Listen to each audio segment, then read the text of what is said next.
Welcome and thank you for listening to the Without Judgment Coaching Podcast, where we dive into coaching for neurodivergent, high-achieving women who are ready to unlock their potential, regain their passion for work, and live the life that aligns with your dreams.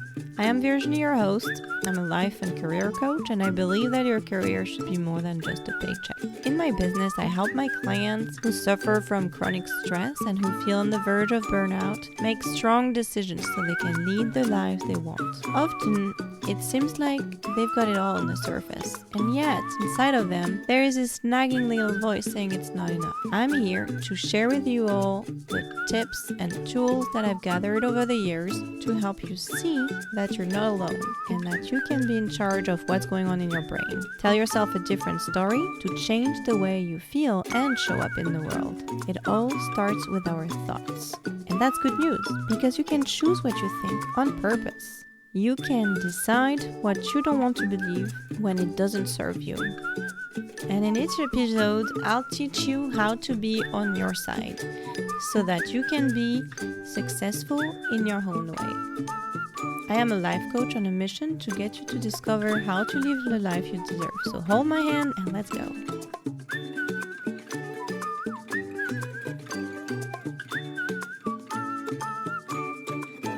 Hello everyone and welcome to episode 21 of Without Judgment.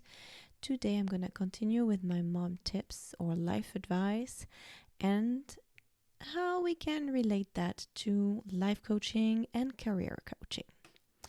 In today's episode, I want to share this saying. If you do what you've always done, you'll get what you've always gotten. In other words, we can also hear people say, if nothing changes, nothing changes. And I want to bring those words with no judgment and try to show you how it can feel this way and how you can also feel gracious with yourself when you feel like that. Because we put a lot of pressure on ourselves sometimes, but it doesn't change the discomfort that we're feeling and it doesn't change the outcomes. So let's dive into this topic. First, I want to bring a little story that you might relate with. Someone who is feeling discouraged, maybe even disillusioned. I have one of my clients in mind who was having almost a crisis of faith in her role as a director for a nonprofit. She was really passionate about her work and of course really loving the mission of the nonprofit. And at the same time, she was feeling really overwhelmed and burned out. Some of the things that she shared with me was that it was really the constant pressure that she was feeling. That was what was hitting her. All those long working hours, all the weekends that she felt she had to continue to finish to work on a project. And she even noticed at some point that it was starting to affect her physical health. She felt exhausted, she was emotionally drained, and sometimes it was really hard for her to find the motivation she had in the beginning to just keep going. So I could say that her passion was almost turning into a sense of obligation and almost a burden too. So she found all of that really challenging, and she was also pressured by the constant struggle with the limited resources that are often a struggle everywhere, but maybe especially in a nonprofit area. She loved that her organization had big goals and ambitious projects, but somehow she was always pressured to do more with less. And the fact that the funding was never secure and that she felt obliged to stretch every dollar was really making it difficult for her to feel like she was serving the communities the best that they could. So if you relate with any of this and you can identify that in your own experience, I really want to encourage you to start by taking a deep breath and pause to think of one very small, very specific example of what happened today or this week. Something recent so that you can have as many details as you can. You can remember clearly, and you can remember how it made you feel. In this instance, like in my example, it's like really making you feel discouraged. So let me paint a little picture for you. Maybe once you have your example in mind, you can try and separate the facts of what happened from the interpretation of the fact, what's happening in your head. For example, let's say you asked for a budget extension and it got denied. That's the fact. Then your interpretation of it is what you thought about it. For example, you can think, I'm not being heard. And from thinking I'm not being heard, then comes the feeling of being discouraged. Now, from this place, when you feel discouraged, you can have a couple of reactions. Maybe you stop thinking about what you wanted to put into place and you just shut down completely. You shut down all of your ideas, you shut down your team's ideas in the meeting you had with them. Maybe you just, kind of shut down all creativity around you because you're tired and not able to receive any more input to be creative around that topic. Or maybe the result is that after hearing that and feeling discouraged, you still felt really compelled to make it work. But because of the constraint kind of throwing you off from what you originally planned for, you can feel like you're running around in circles and you can't stop until you have found the best option of how to serve your people. That might show as staying at work too late and not seeing your family, or maybe you even feel sick because you came home, you see your family, you have dinner with them, and then you work all night after that. And then after a while, you just get so tired that your body is like literally telling you to stop and take a break. So if any of that sounds familiar to you, I really want to encourage you to take a big breath and imagine how someone else could have reacted in the same situation. It's not always easy. It's even very rarely easy to imagine how someone else could react in a way that could bring different results and maybe more positive results or results that you wish you had instead. But being curious is the only thing that is in your control.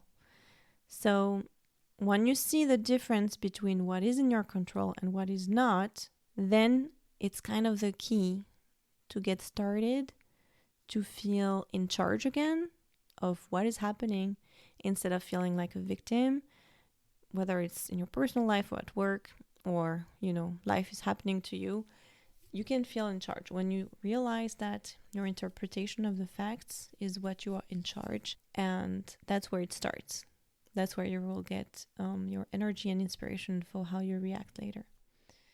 Now, as I've kind of touched on already in that little story, I want to talk about the risk of staying where you are when you feel unfulfilled, because you have to think about what's the worst that can happen. For some of us, it's just you're going to feel unfulfilled and you're going to get bored and nothing is going to change.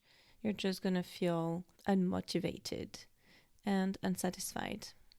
But you're still going to keep doing your work and maybe it will just keep on going. But in some other cases, I want you to think about where it's bringing you. Is that really where you want to be? And let me give you an example. First, if you think that it's too risky to change, because often fear is at the root of why we are staying, even when we're uncomfortable. Often fear is not motivation enough to really last and get you the result that you want. But if you stay and keep having the same thought patterns and are not motivated, it might affect your team results. It might even affect your chances of getting ahead in your career, because your attitude is filled. It's filled by the way that you see and tell your story, even if it's just to yourself. It's going to show in the way that you act and in the way that you behave. Another thing is that if you really push too hard and get close to burnout, it might affect your health. Like I was talking about, maybe not getting enough sleep. You may not eat very healthy foods, or you may not take time to move enough or drink enough water.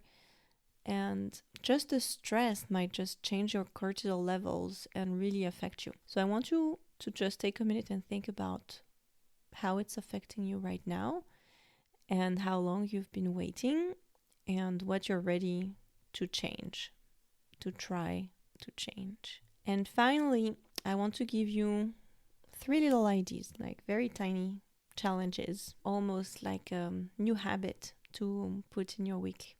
One is to share your wins, whether it's at your team weekly meeting when everyone is going around the table, maybe sharing what they are working on. Make sure that everyone is also sharing something they have accomplished and can be proud of, even if it's something small. And of course, challenge yourself first. Come prepared to that meeting and lead by example. Another idea is to reinforce those muscles by practicing sharing those wins at home. When you go, for example, around the dinner table.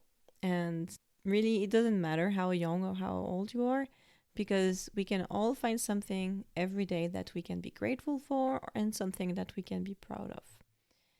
The last idea I had and wanted to share with you is to keep defining success for yourself. What I mean by that is think about different horizons in terms of time. It can be a long term. It can be also success today. What does it look like? And choose maybe one horizon of time that you're comfortable with. If you're usually reflecting a lot on your week, then maybe choose a weekly horizon. If you're used to have yearly goals, then choose that. And then choose another horizon of time that you're less comfortable with. And see how that vision, how those goals align all the way.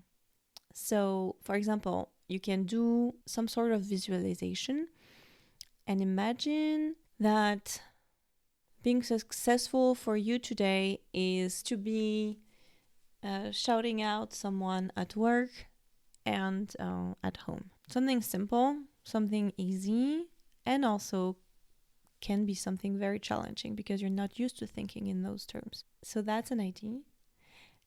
And if you choose for your challenging horizon, really imagine yourself in as many details as you can. Like, what are you wearing? Or what are you feeling?